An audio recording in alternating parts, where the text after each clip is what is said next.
Hello and welcome back to another OMNIHEROES video. In this video we're going to have a look at hell difficulty and what teams you will need to run, or at least what units you will need to run up to getting to stage 25, which is the boss fight, which we will cover at the end of this video.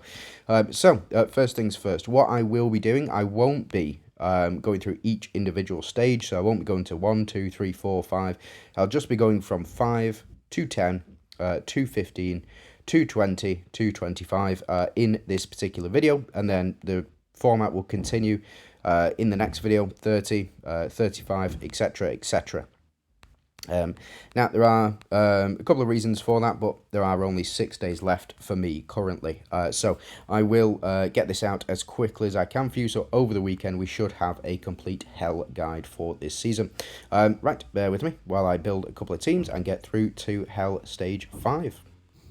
And we are back. So these are the teams that I'm going to use in order to pass through. Typically in this spot where we've got Corolla, I would have Eudora primarily, just because of the amount of damage that she does put through. But if you do want a good unit to pop in this spot, you can go ahead and pop in Ophelia. So you take out Ophelia if you've not got Eudora, and you pop Ophelia in this spot right here, and that will give your team a tremendous attack boost. But because we are going for counter heroes, I have gone for Corolla.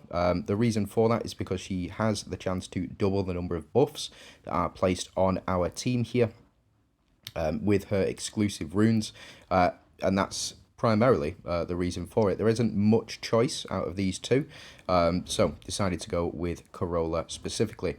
Now, we also have on this team, I've taken out Astrid in place of Minotaur, but for this team, we do have Gaia, Mulan, and Pandora on this back row. We have Hades on the front row and Minotaur in the front slot as well. This typically, again, would be Astrid, just for the damage and the... Sorry about that. And the combination of Pandora and Astrid work very, very well, because Astrid can just keep ultimating whenever she kills an enemy, and it does happen very frequently. But for now, we'll use Minotaur again because of the Mystifiers synergy that we have. So, excuse me, WhatsApp. I will jump straight in and we'll see how this team does and what it is supposed to do. Now, I was winning round 1 with Eudora on here. The reason that I was winning round 1 with Eudora on here is because she just takes out everybody on that first turn, especially because I've got the attack accessories for ethereals, so it allows her for a double ultimate, or I believe increased crit damage at least. Now, as you can see, we're using Splash Axe for this team. We don't have the Undying Shield, but you would change the Valianters. Flipping heck, Dahlia. You would change the Valianters rune for the Undying Shield, and then that is how you give invincibility to that first team. But thought it would be best to pop in Valianters in that one, specifically for Atrops on that first team. Now, again, on this team, we are hopefully going to finish things relatively quickly with Pandora. As you can see, not doing altogether too much, but not right now anyway. And it's because of the lack of attack from Astrid that we are missing, unfortunately.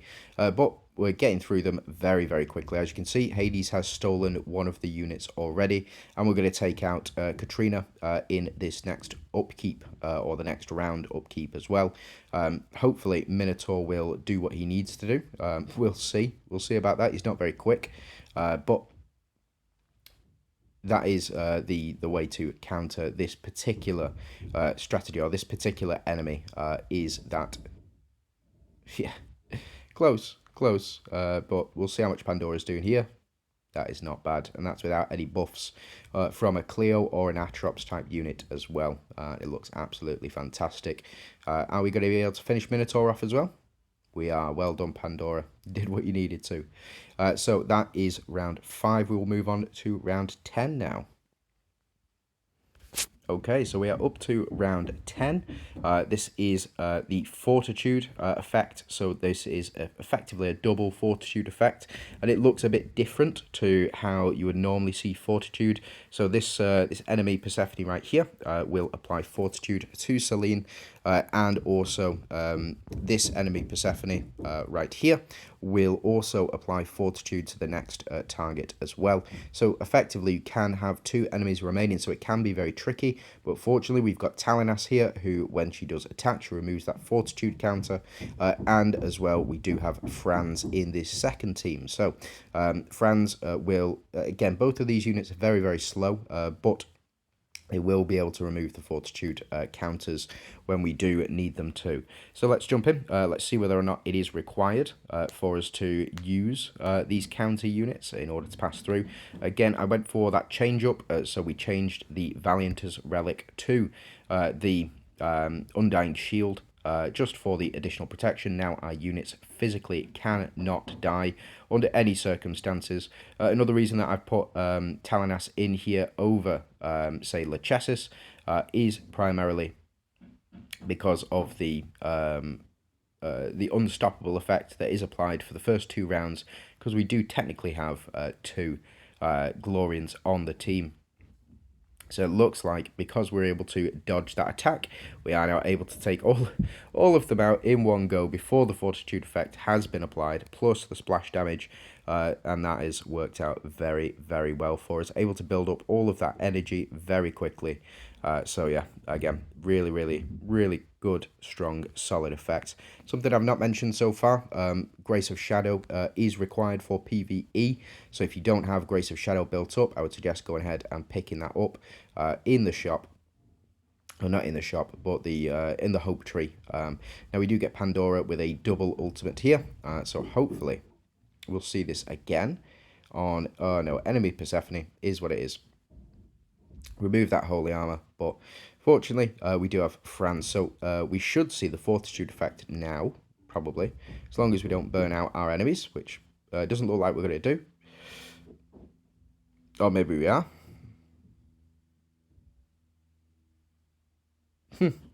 Maybe we are. No, so the Fortitude effect is applied, which does mean that we won't be able to take this enemy Persephone down, no matter how much that we do damage her. Looks like Executed does the job as well. So it looks like Hades' Hades' execute mechanic seems to get around that as well. So Valiant is probably your best bet against this Fortitude mechanic.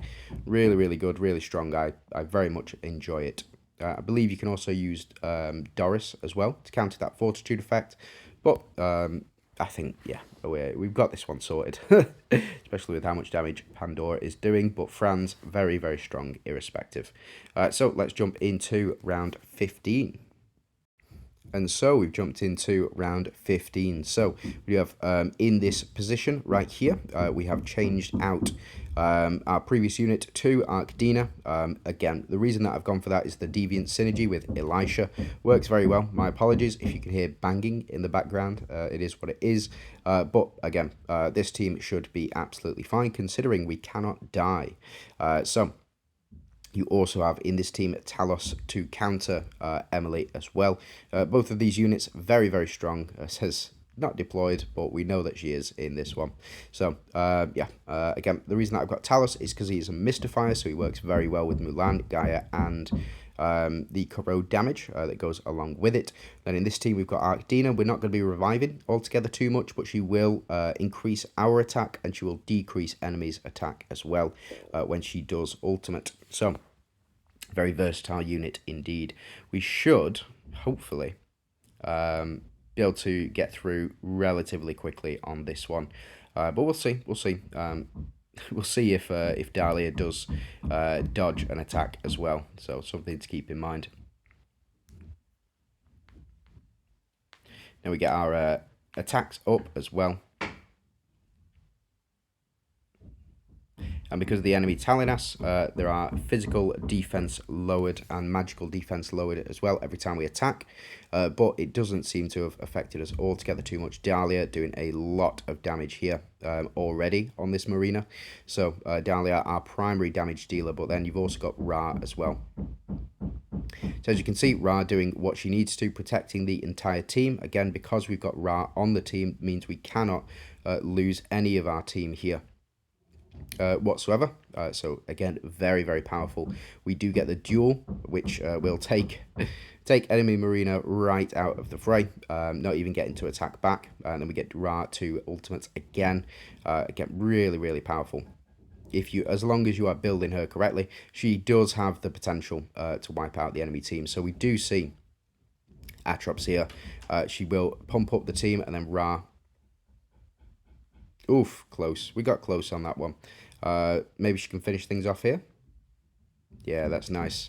That's okay, that's good. So that is 4 ultimates from Ra in 1 round. It's just crazy stuff.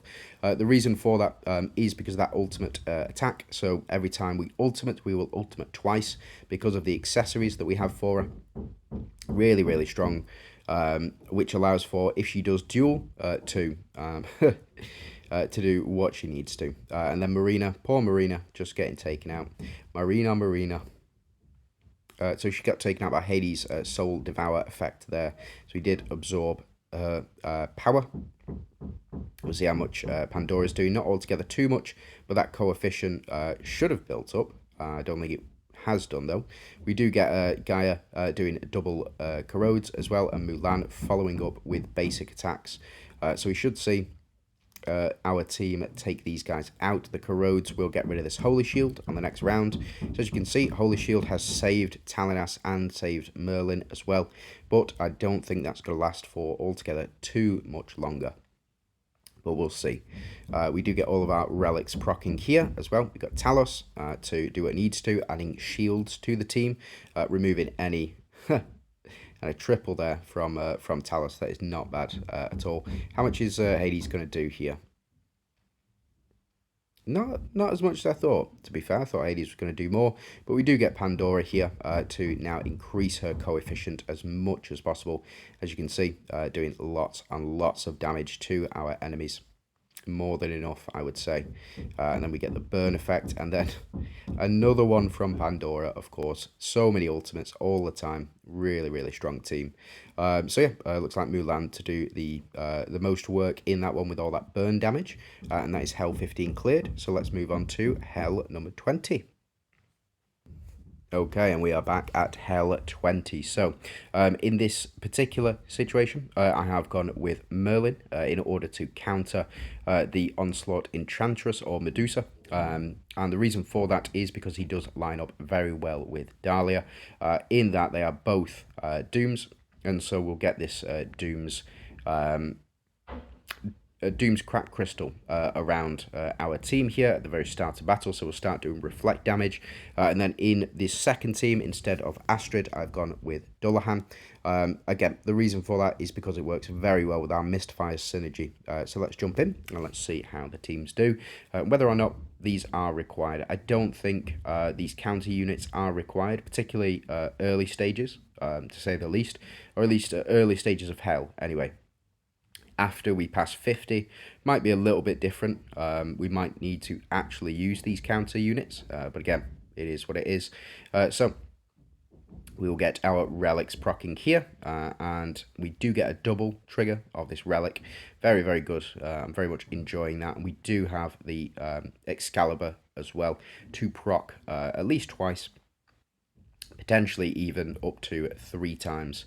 But we do get Dahlia to do some crits. We get our attack increase, we get our HP increases as well every time we get a crit. So now I don't think we have a chance of Dahlia going down. We also get her to cast her ultimate, which has not taken the enemies down because of the enemy Monarch synergy. But bear in mind, every time Dahlia ultimates, she has a chance to ultimate twice, which is why we are able to take them all down in the first round on this one.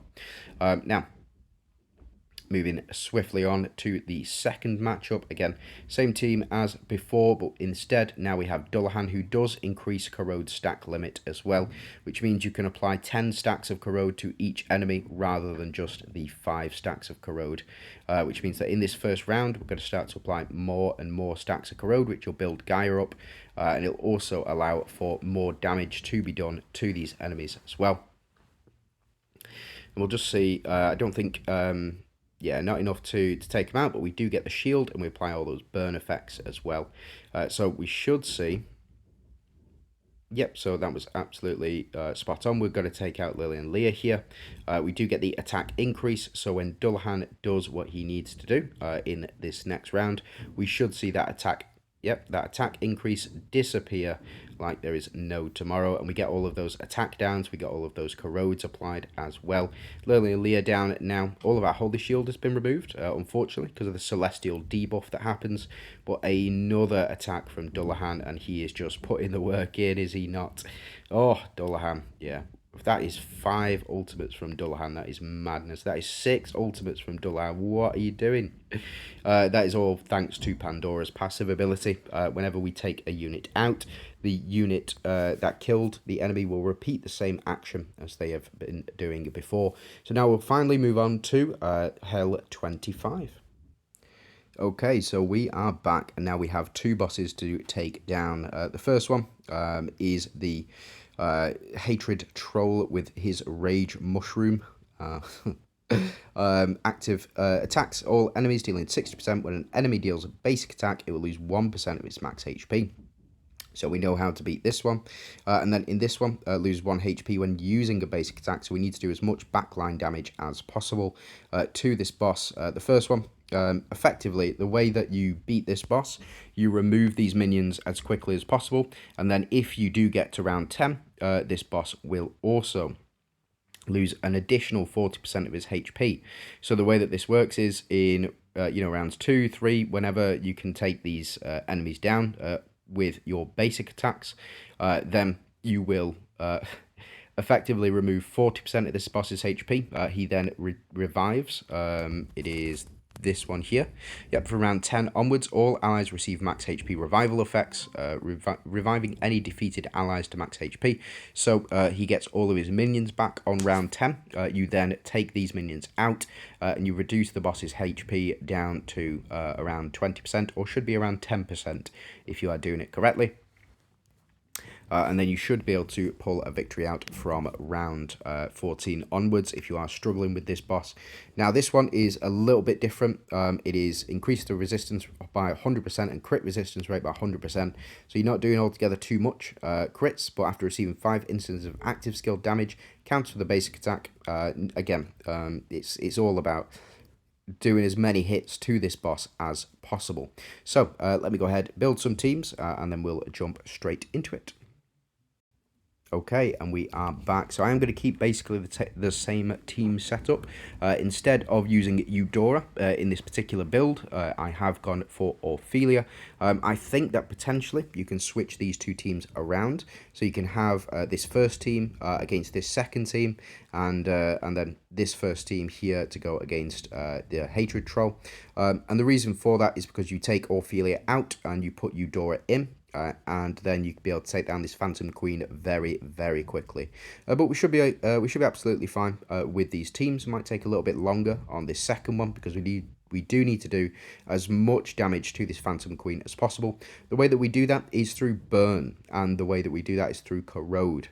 Those 2, burn and corrode, working together, will take this Phantom Queen down with basically no problem.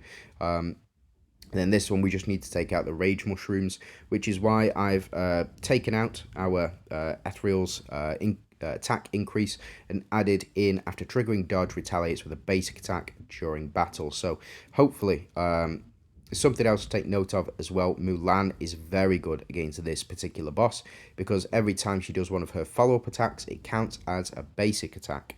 So we'll jump in. And let's see how well these teams do, and if we do need to revise, we need to revise, and then that's it. But as far as I'm concerned, this should be relatively simple to do, because we are going to get hit a bunch of times by all of these minions. So there we go. We get the double attacks as well. We get 3 basic attacks back here, which means that these guys should be taking a lot of HP damage. As you can see, already down quite a significant amount. And Ra here is taking all of the damage that we would normally take, which allows us to retain our holy shields as well. We just need to keep Ra alive, which we can do through the Undying Shield. So as long as a backline ally is alive, all units on the battlefield will not take more than 30% damage. It is, again, really, really powerful ability. So we will move into, I believe we're going to move into our next round here. So we do get these basic attacks in from Ophelia. We get Dahlia to do her basic attacks as well. And then finally Elisha to do hers. So when enemies do attack in this next round, so we do a duel here. This enemy has the lowest attack, clearly. And then enemy does it back. We then counterattack, of course, dealing no damage in the process, but increasing our attack here. So we do get Atrops to pop off with her ultimate, and the reason that she's popping off is because of the dodge, so the Grace of Shadows. She dodged an attack, and therefore we can safely assume that she is going to ultimate back. Very, very good. So we get 3 hits here, which again, it's all about dodging these enemy attacks and counter-attacking. And as you can see, we are now doing absolutely massive damage to this boss. We're able to take him straight out. His shield is gone. And we just need to start doing a lot of damage now. We've not even got into our own ultimate attacks yet. So we should see Atrops do her ultimate attack. Yep, there we go. Absolutely spot on. We'll increase our attack, and then hopefully we'll see these guys take out this enemy boss. Yeah, Ra just putting the work straight in there. Just straight up murdering this guy. It is what it is. You know, it is what it is. If you don't have Ra on that team, you just replace Ra with Hades, and then you let the rest of the team do what they need to do. You put Hades on the front row. So unfortunately, we don't get any of these misses or these attack backs. But these guys don't seem to have too much health. It looks like they've got about 10 bits of health, but they cannot be stolen. As you can see, Hades has done his basic attack for the round, and all of the enemies still remain, so they cannot have the Soul Devour effect applied to them. Another way of getting around this particular boss is by using the unit Leviathan. Now, the reason I've not included Leviathan is because she's not available in the shop yet. Effectively, what I'm trying to do is use only units that are available within the Oracle shop themselves, just so that we can, just so it's easier for players who aren't spending money to go ahead and pick up copies of these units as well. So we get Astrid here. We're going to apply not a lot of damage, but we are applying this burn, and we are applying the corrode as well. So whenever Astrid does her ultimate attack, she applies those 4 stacks of corrode.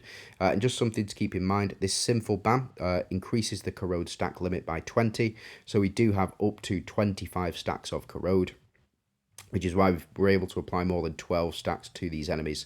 Hades here, he isn't going to do altogether too much, but he is going to damage the boss a little bit. As you can see, doing lots and lots of ultimate attacks, but again, boss is only able to take a select amount, so that 5% HP, but that is very good for us. We want Gaia to apply as much burn and as much corrode to these enemies as possible, and then you will see in this next upkeep that is 3 attacks directly onto this boss from Gaia. Pandora, not going to do altogether too much here. But again, it is the damage coefficient that we are looking for. So unfortunately, that was a miss on that boss. But another one hitting this boss, applying those corrode stacks as well. And we've still yet to see Mulan do what she needs to do, and applying that corrode and that burn as well. Potentially what we can do is take out Pandora, and we take out Hades on this one, and we add in Lancelot, for example. Now, what that will do is it will allow us to increase the corrode damage dealt to this boss, so it may kill them quicker, effectively. And whenever Lancelot attacks, he will also apply that stack of corrode to the enemies. But again, is what it is. Now we are up to round 2, looks like. Yeah, round 3, sorry, my apologies, up to round 3. And we already have these enemies down a fair chunk of health as well. So it is about outlasting these enemies, and the reason that we're able to outlast them is because of the HP regen from our Mystifier's passive. In case you don't know, whenever a Mystifier, whenever you have 3 or 4 Mystifiers on a team, they will heal 25% at the start of each round.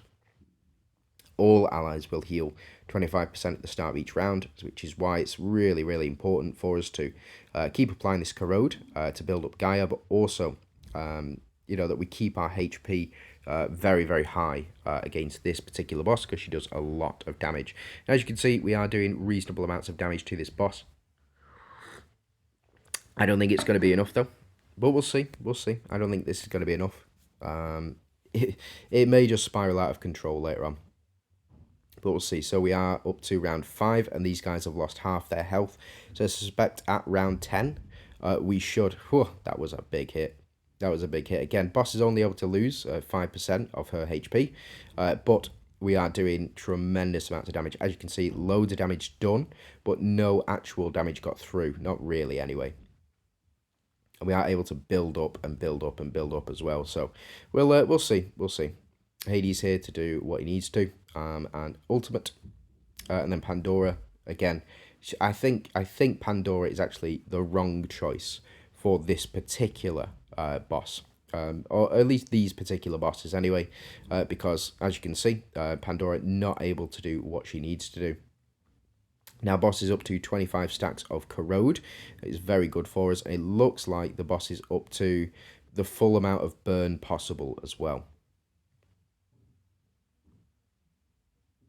Hades here to do his double ultimate. Yeah, I think we need more. I think we need more. But that's just me. That's just me. So what I'm going to do is I am going to go ahead and skip this one. Should I? Yeah, I'll skip this one. I think we need to rearrange this team ever so slightly.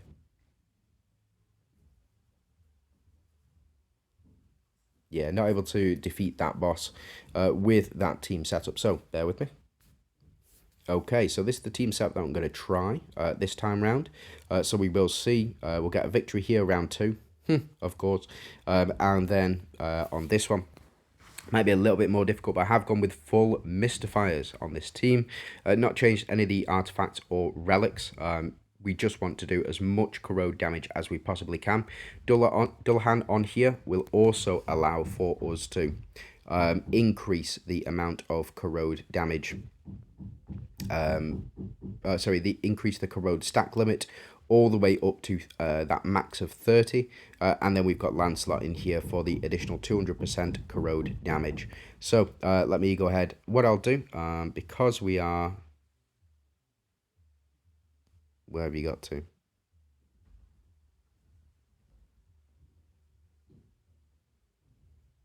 There you are, hidden. Because we're up to 27 minutes, let me go ahead and skip this one. I'm not able to do it, so bear with me. Okay, so I've switched these teams around. Let's see if this first team, if I was... Oh, damn. Damn. I forgot to add in the counter-attack horn. No, I would take out the healing spear, by the way, and add the counter-attack horn in. So let's go ahead and see. Round 8, yep, absolutely fine. We didn't even take the minions down. We just dealt with that guy by corrode damage. And let's see if this team is able to beat this boss here. I suspect so, but I've been wrong in the past, so we'll have to see.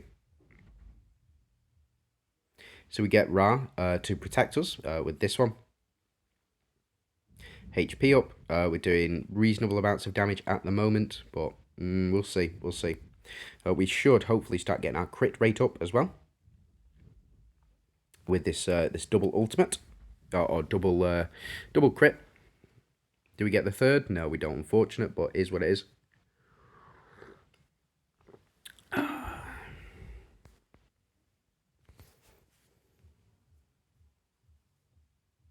Oh, Ra, nearly then. So we get the double from Ra. It's not bad.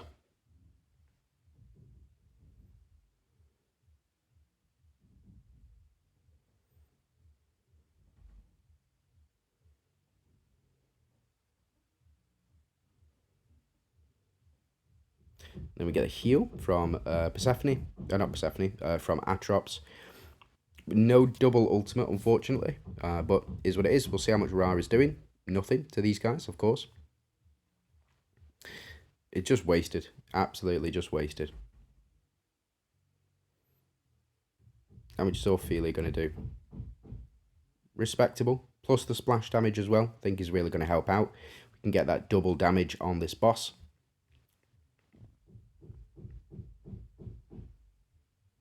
That's decent damage from Dahlia. Yeah, I think we got this one. I think we got this one in the bag, but we'll see. Yeah, Elisha doing cracking damage there. Again, boss can only lose 5% HP, so we'll see. But I think we can go ahead and safely skip this one. Yep, round 8. So it was just a reversal. We needed the Mistfires on the first team, and we needed Elisha and Atrops and Dahlia on the second team. So that is Hell 25. Thanks for sticking with me. I do hope you have a fantastic day, whatever it is you're doing. Good luck in all of your endeavours, and we will return to do Hell 50, 75 and 100 over the course of the next 3 days. So stay tuned. See you soon.